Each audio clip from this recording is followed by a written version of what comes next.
तो हम लोग नेक्स्ट टॉपिक डिस्कस करेंगे इलेक्ट्रिक करंट। तो व्हाट इज इलेक्ट्रिक करंट? सबसे पहले करंट के बारे में बात करते हैं कि करंट क्या होती है। जैसे हम देखते हैं कि वाटर फ्लो कर रहा है, तो वाटर फ्लो को हम क्या बोलते हैं? Water current. हीट फ्लो करती है, अगर हम एक आइस यहाँ पर रख दें तो हम क्या देखते हैं कि आइस कुछ देर के बाद मेल्ट हो जाती है। तो आइस मेल्ट क्यों हो रही है? क्योंकि हीट जो है वो फ्लो कर रही है हाई टेम्परेचर से लो टेम्परेचर। तो हीट आइस में जा रही है, इसलिए आइस क्या हो रही है? मेल्ट हो रही है। तो हीट के फ्लो को क्या बोलते हैं? Heat current. तो इसी तरीके से करंट का मतलब होता है कि कोई भी फिजिकल क्वांटिटी का फ्लो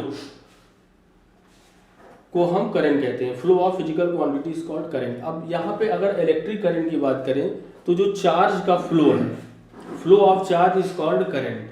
तो कैसे हम डिफाइन करेंगे करंट को कि अगर किसी एक क्रॉस सेक्शनल एरिया के अक्रॉस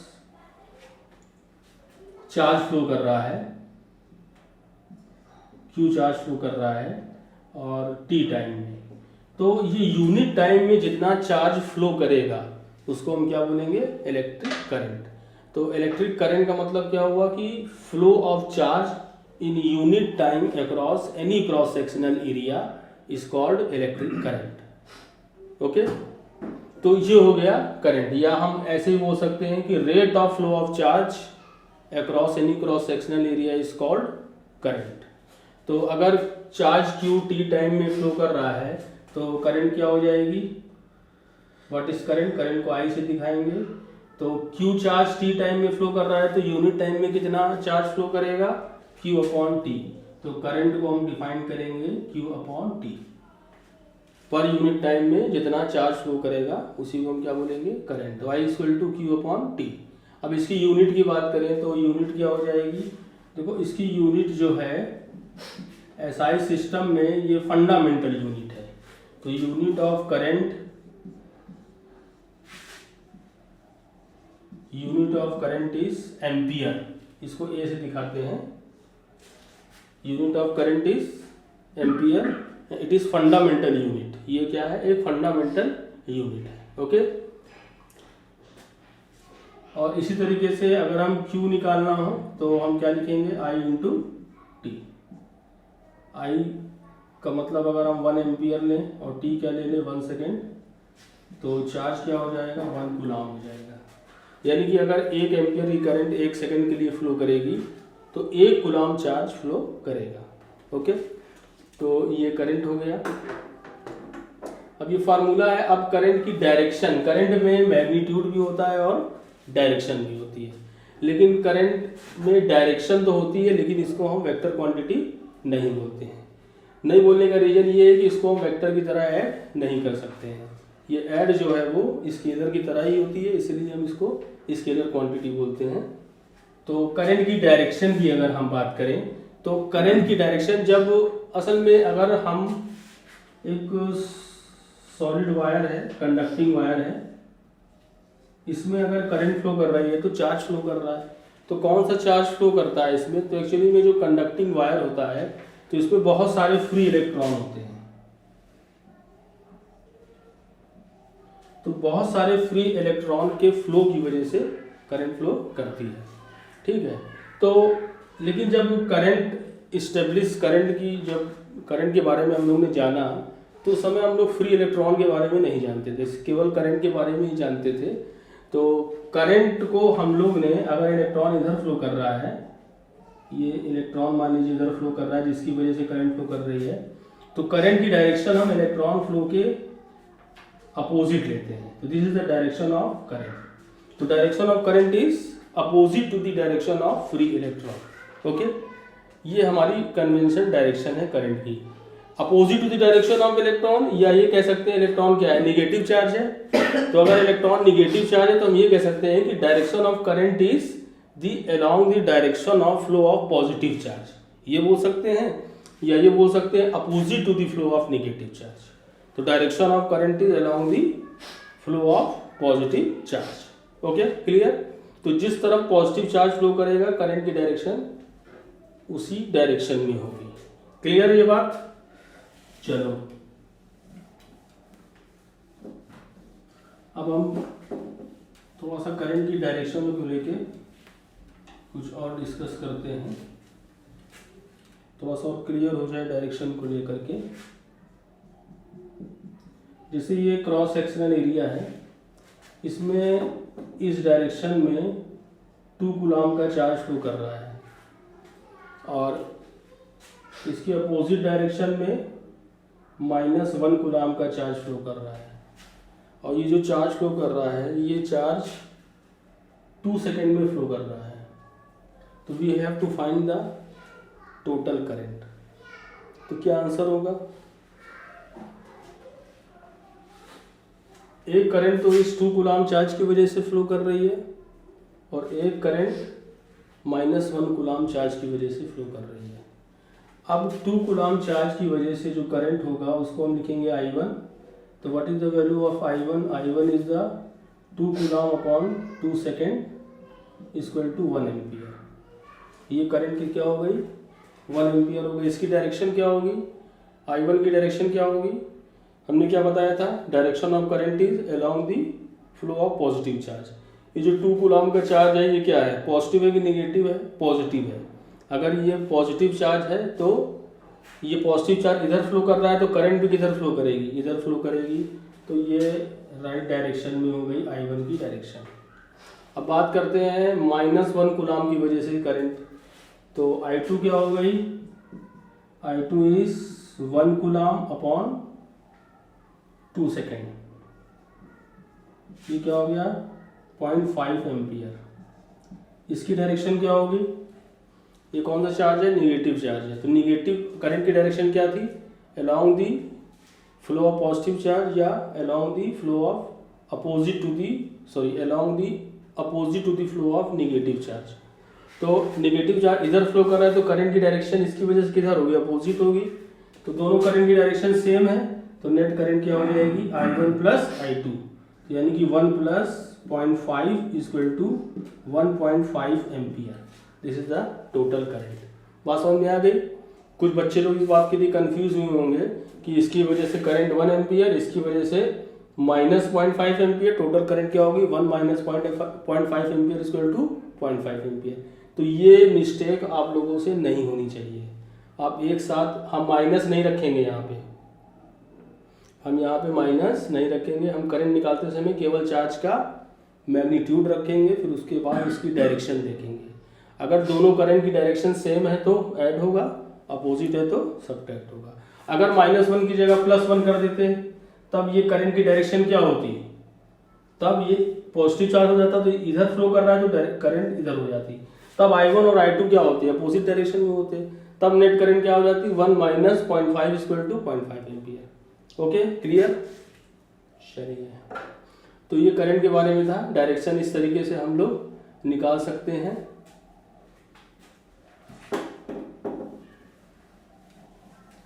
करंट बड़ी ही इम्पोर्टेंट है। कोई भी इलेक्ट्रिकल अप्लायंसेस जो रन करता है तो वो करंट की वजह से ही फ्लो करता है। ठीक है, तो अब current, how current flow, current flow कब करेगी? जैसे हम वाटर करंट की बात करें तो वाटर कब फ्लो करेगा? वाटर हमेशा, अब जैसे मान लीजिए वाटर की बात करें, ये वाटर है और एक दूसरा टैंक है, इसको हमने कनेक्ट कर दिया एक पाइप से, तो वाटर फ्लो करेगा? वाटर फ्लो करेगा। कहाँ से कहाँ करेगा? इस टैंक से इस टैंक में फ्लो करेगा। और कब तक फ्लो करेगा?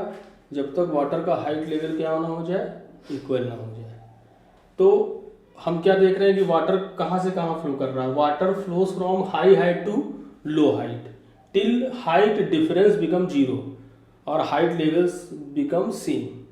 ठीक है, तो उसी तरीके से अगर करंट की बात करें तो करंट फ्लो भी, करंट का मतलब चार्ज फ्लो करेगा, तो चार्ज भी कब फ्लो करेगा? चार्ज भी तभी फ्लो करेगा जब उसको एक प्रकार का प्रेशर डिफरेंस, जैसे वाटर में मिल रहा है वैसे ही चार्ज में मिलना चाहिए। तो चार्ज में प्रेशर डिफरेंस किस टाइप का प्रेशर डिफरेंस होता है? इससे पहले हम लोगों ने इलेक्ट्रिक पोटेंशियल के बारे में बात की थी, तो हमने क्या बताया था कि charge flows from high potential to low potential. अगर एक चार्ज यहाँ रखा है और अगर एक चार्ज हम यहाँ पे रख दें, अगर ये पॉजिटिव, दोनों पॉजिटिव है, तो ये रिपेल करेगा, तो ये चार्ज इधर भाग जाएगा, यानी कि चार्ज इधर फ्लो करेगा। तो ये जो चार्ज फ्लो करेगा तो क्या हो गया, करंट फ्लो हो गई। तो करंट किस वजह से फ्लो करती है, current, electric current arises due to potential difference and current flows until potential difference become zero और potentials become same at two terminals. समझ में आ गई बात। जैसे मान लेते हैं ये एक कंडक्टिंग वायर है। अब इस कंडक्टिंग वायर में हमने क्या किया कि यहाँ पे प्लस चार्ज जनरेट कर दिया, यहाँ पे माइनस चार्ज जनरेट कर दिया। कैसे जनरेट कर दिया, कोई भी इंसुलेटर है जिसको रब करके हमने यहाँ पॉजिटिव चार्ज बना दिया और यहाँ पे एक प्लेट लगा दी पॉजिटिव चार्ज की और एक प्लेट यहाँ पे लगा दी नेगेटिव चार्ज की। तो अब पॉजिटिव चार्ज की वजह से यहाँ पे जो इलेक्ट्रिक पोटेंशियल है और नेगेटिव चार्ज की वजह से यहाँ पे एक इलेक्ट्रिक पोटेंशियल है। तो यहाँ पे पोटेंशियल क्या है, ज़्यादा है, यहाँ पे पोटेंशियल क्या है, कम है। तो चार्ज कहाँ से कहाँ फ्लो करेगा, हाई पोटेंशियल से low potential. Positive charge flows from high potential to low potential. अब सॉलिड कंडक्टर की बात करें तो इसमें बहुत सारे इलेक्ट्रॉन हैं। इलेक्ट्रॉन क्या है, नेगेटिव चार्ज है। तो हमने बताया था कि negative charge flows from low potential to high potential. तो इस पोटेंशियल डिफरेंस की वजह से ये इलेक्ट्रॉन किधर फ्लो करेगा, माइनस से प्लस की ओर। तो इसकी वजह से हमको करंट मिल जाएगी। तो इस वजह से करंट हमको मिलती है। लेकिन अब इसमें एक प्रॉब्लम है। आप बताओ प्रॉब्लम क्या हो सकती है इसमें, सोच के बताओ कि इलेक्ट्रॉन इधर मूव करेगा तो करंट तो हमको मिल गई, लेकिन इस करंट में एक बहुत बड़ी प्रॉब्लम है। और वो प्रॉब्लम क्या है, वो प्रॉब्लम ये है कि जब इलेक्ट्रॉन यहाँ से यहाँ मूव करेगा तो ये क्या करेगा, पोटेंशियल को कम करेगा, क्योंकि electron is a negative charge. तो जब ये नेगेटिव चार्ज पॉजिटिव चार्ज में जाएगा तो पॉजिटिव चार्ज को क्या करेगा, ये न्यूट्रलाइज करेगा।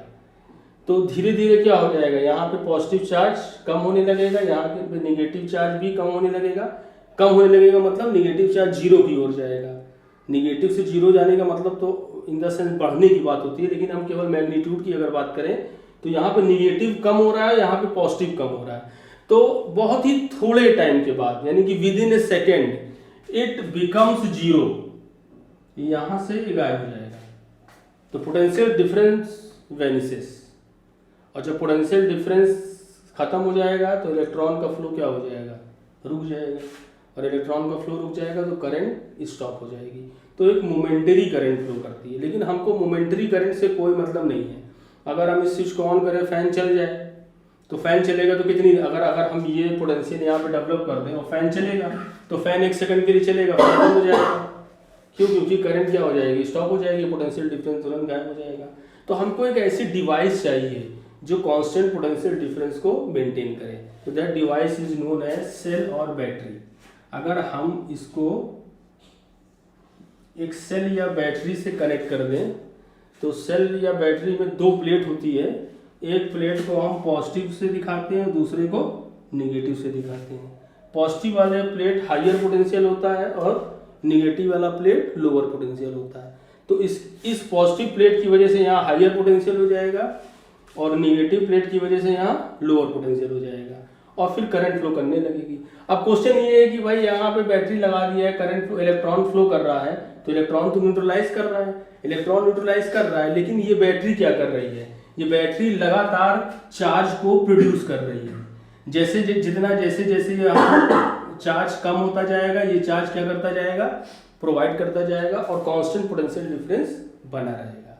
तो इससे हमको एक कांस्टेंट करंट, स्टेडी करंट जिसको हम बोलते हैं कि स्टेडी करंट हमको मिल जाती है।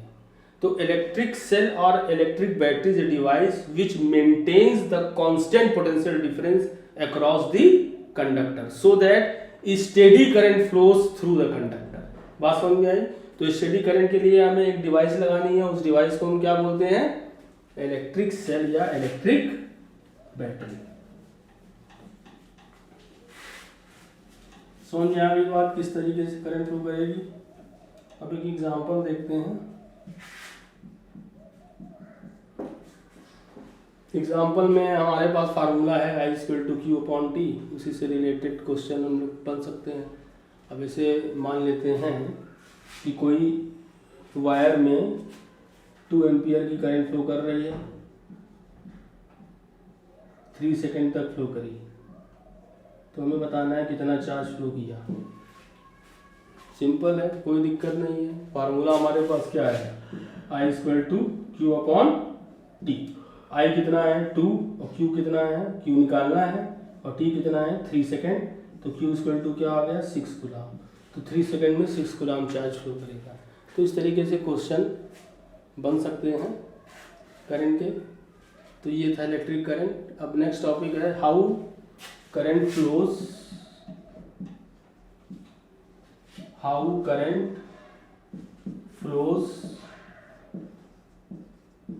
In conducting wire.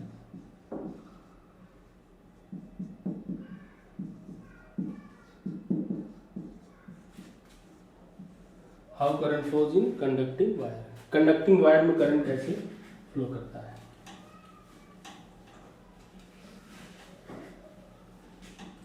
तो हमने बताया था कि बैटरी या सेल लगाने से करंट फ्लो करती है। अब क्यों फ्लो करती है ये भी बताया था। ये पॉजिटिव है, ये निगेटिव है, एक इलेक्ट्रॉन है इधर मूव किया। तो क्यों मूव किया, क्योंकि इधर हाई पोटेंशियल है, इधर लो पोटेंशियल है। तो इसकी वजह से एक फोर्स लगता है। फोर्स की वजह से क्या होगा, एक्सेलरेशन प्रोड्यूस होगा। एक्सेलरेशन बराबर क्या, F/ma होता है। तो A बराबर क्या हो गया, फोर्स अपॉन मास। तो एक्सेलरेशन क्या हो गया, ज़्यादा है कि कम है।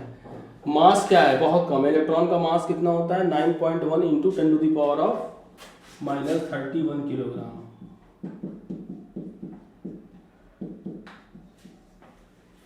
तो ये मास बहुत बहुत कम मास है। तो अगर इलेक्ट्रिक पोटेंशियल डिफरेंस अप्लाई करेंगे तो ये जो एक्सेलरेशन है वो बहुत ज़्यादा होगा। बहुत ज़्यादा का मतलब आप समझ लीजिए कि अगर मान लो 1 न्यूटन का फोर्स है, तो 1 न्यूटन अगर रख दें हम यहाँ पे मास रख दें, तो ये 10⁻30 मीटर पर सेकेंड स्क्वायर का एक्सेलरेशन हो जाएगा। मतलब ऑर्डर की बात करें तो ऑर्डर लगभग 10⁻30 मीटर पर सेकेंड स्क्वायर का एक्सेलरेशन होगा। ये एक्सेलरेशन बहुत ज़्यादा है। तो मतलब अगर हम कॉपर वायर में अगर करंट की बात करें तो ऐसे यहाँ से चलेगा बहुत तेज़ी से, मतलब 10⁻⁻ माइक्रो सेकेंड से भी कम समय में ये फ्लो कर जाएगा। लेकिन अगर हम प्रैक्टिकल देखें, प्रैक्टिकल लाइफ में देखें, तो ये जो फ्री इलेक्ट्रॉन की स्पीड होती है ये मात्र 1 मिलीमीटर पर सेकेंड होती है। मतलब इतनी कम स्पीड, एक्सेलरेशन इतना ज़्यादा, स्पीड इतनी कम।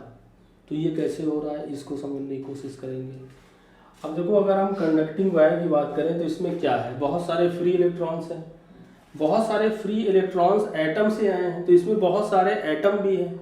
एटम क्या हो गया, भाई अगर एटम से इलेक्ट्रॉन निकला तो एटम क्या हो गया, पॉजिटिव चार्ज। अगर हम कॉपर की बात करें तो कॉपर से एक इलेक्ट्रॉन निकला तो कॉपर का एक एटम पॉजिटिव हो गया और एक इलेक्ट्रॉन फ्री है। तो जब इलेक्ट्रॉन चलता है तो ये टकरा जाता है, क्योंकि बहुत सारे एटम हैं। तो जब फ्री इलेक्ट्रॉन चलेगा तो क्या करेगा, एटम से टकरा जाएगा, और जैसे ही एटम से टकरा जाएगा electron becomes, speed of electron become 0, यानी कि चला, टकरा के रुक गया। फिर चूंकि फोर्स तो लगातार लग रहा है, तो फिर ये टकराने के बाद फिर ये आगे बढ़ेगा, फिर ये आगे बढ़ेगा, तो फिर ये टकराएगा, फिर रुक जाएगा। तो ये एक टर्मिनल से दूसरे टर्मिनल जो पहुंच रहा है वो टकराते हुए पहुंच रहा है। टकराते हुए पहुंचने की वजह से हम ये नहीं कहेंगे कि इलेक्ट्रॉन्स आर एक्सेलरेटेड। ये एक्सेलरेट नहीं हो रहा है, यहाँ से यहाँ तक चलने में एक एवरेज स्पीड आती है, और ये एवरेज स्पीड क्या कहलाती है, ड्रिफ्ट स्पीड। क्या कहलाती है, ड्रिफ्ट स्पीड। तो electron moves in conductor with average speed called drift speed. और ये स्पीड बहुत कम होती है, ये स्पीड बहुत कम होती है। अब एक क्वेश्चन और आ रहा है कि जैसे मान लीजिए फैन है, हमने स्विच ऑन किया, फैन चल पड़ा। तो स्विच अगर हमने यहाँ पे स्विच है, मान लेते हैं यहाँ पे स्विच है और यहाँ पे फैन है। अब ये वायर कनेक्ट है। अगर ये वायर कनेक्ट है, जब हमने स्विच ऑन किया तो इलेक्ट्रॉन यहाँ से चला और फैन पे पहुंचा। तो इस इलेक्ट्रॉन को स्विच से फैन पे पहुंचने में अगर स्पीड 1 मिलीमीटर पर सेकेंड है तो लगभग 4 या 5 सेकेंड लग जाएगा फैन तक पहुंचने में। लेकिन हम क्या देखते हैं, कि फैन तुरंत जैसे ही हम स्विच ऑन करेंगे वैसे ही फैन चल जाएगा। ऐसा नहीं है कि हमने स्विच ऑन कर दिया और 5-6 सेकंड बाद फैन चल रहा है, ऐसा नहीं होता है। जैसे ही हम स्विच ऑन करते हैं वैसे ही फैन चल जाता है। तो उसका रीजन क्या है कि बहुत सारे इलेक्ट्रॉन हैं, बहुत इसमें कोई यहाँ से तो इलेक्ट्रॉन चलेगा नहीं, बहुत सारे इलेक्ट्रॉन हैं, तो जैसे ही स्विच ऑन करेंगे तो इलेक्ट्रॉन चल पड़ेंगे, तो फैन के सबसे पास वाला इलेक्ट्रॉन है फैन पे पहुंच जाएगा। तो जैसे ही हम स्विच को ऑन करेंगे, जैसे ही पोटेंशियल डिफरेंस डेवलप होगा, वैसे ही करंट क्या हो जाएगी, स्टार्ट हो जाएगी। तो फैन को चलने में कोई टाइम नहीं लगेगा। बात समझ में आई? चलो, तो ये हो गया था कि कैसे करंट कंडक्टर में फ्लो करती है। अब बात करते हैं इलेक्ट्रिक सर्किट की।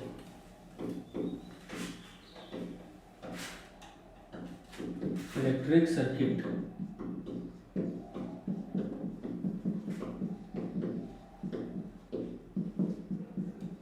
इलेक्ट्रिक सर्किट क्या होती है?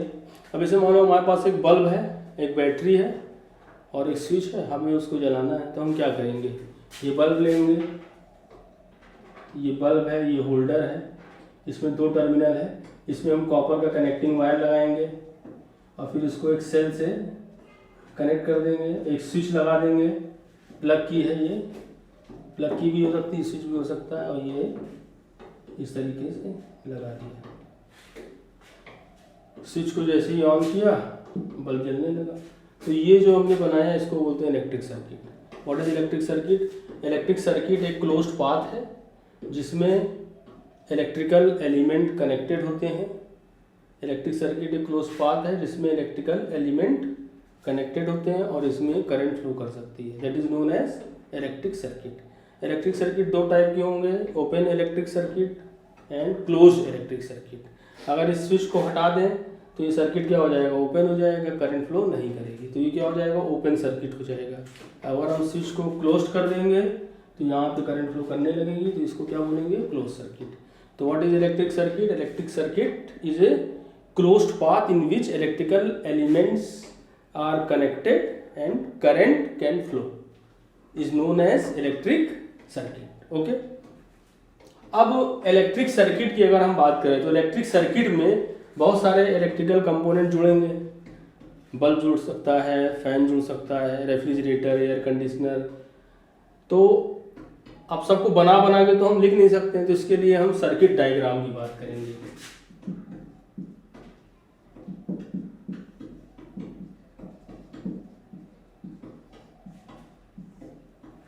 सर्किट डायग्राम में जो भी कुछ इलेक्ट्रिकल अप्लायंसेज हैं उनका एक सिंबल है, उस सिंबल को यूज करेंगे। तो ज़्यादातर एलिमेंट जैसे फैन है, रेफ्रिजरेटर, एयर कंडीशनर, सबको हम लोग लोड से दिखाते हैं। लोड को एक रेजिस्टेंस है, उसको बोलते हैं रेजिस्टेंस।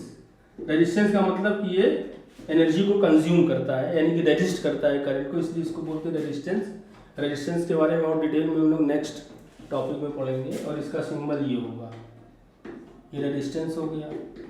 इलेक्ट्रिक बल्ब का अलग से सिंबल होता है, ये इस तरीके से इलेक्ट्रिक बल्ब हो गया। एक मिनट, सिंबल यहाँ है,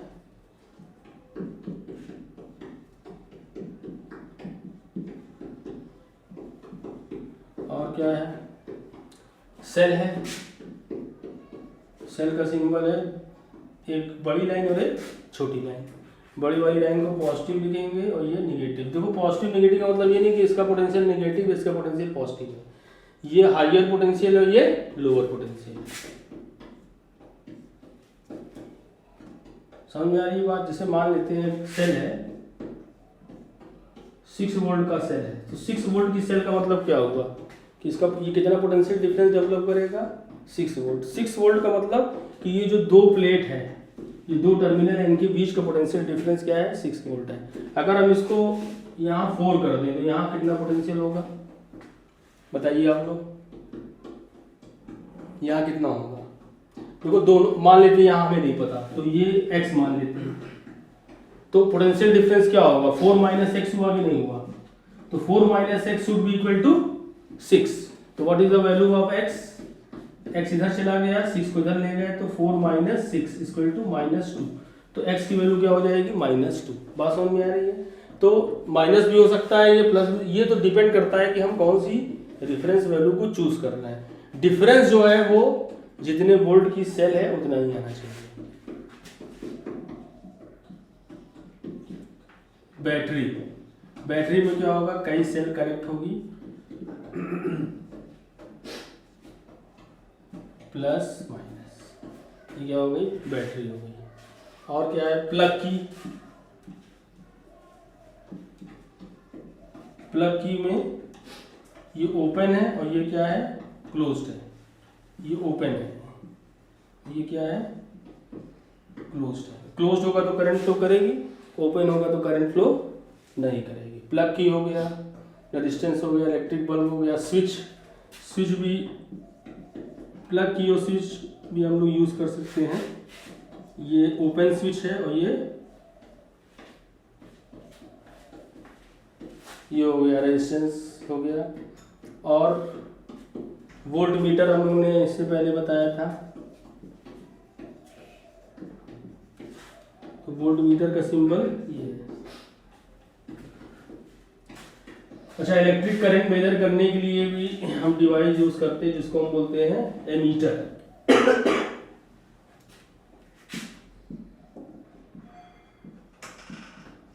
एमीटर, एमीटर का सिंबल क्या होगा, ये एमीटर का सिंबल है।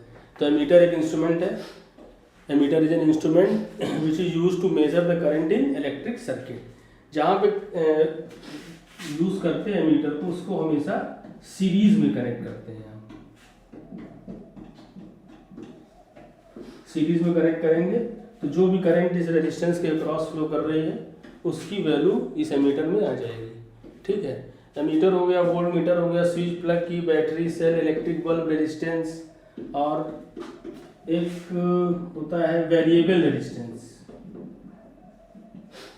हालांकि इतना यूज नहीं है आप लोग में, फिर भी बता दे रहे हैं। ये वेरिएबल रेजिस्टेंस हो गया, मतलब एक क्रॉस लगा देंगे तो वेरिएबल रेजिस्टेंस का मतलब है कि सर्किट में रेजिस्टेंस को हम चेंज कर सकते हैं। और क्या हो गया, वेरिएबल रेजिस्टेंस हो गया। बाकी तो देखेंगे, जो चीज़ आती जाएगी, अगर कुछ एक्स्ट्रा चीज़ें आएंगी तो उसको बाद में बता दिया जाएगा। ठीक है, तो ये हो गया था इलेक्ट्रिक करंट के बारे में। फिर नेक्स्ट वीडियो में हम लोग नेक्स्ट टॉपिक डिस्कस करेंगे।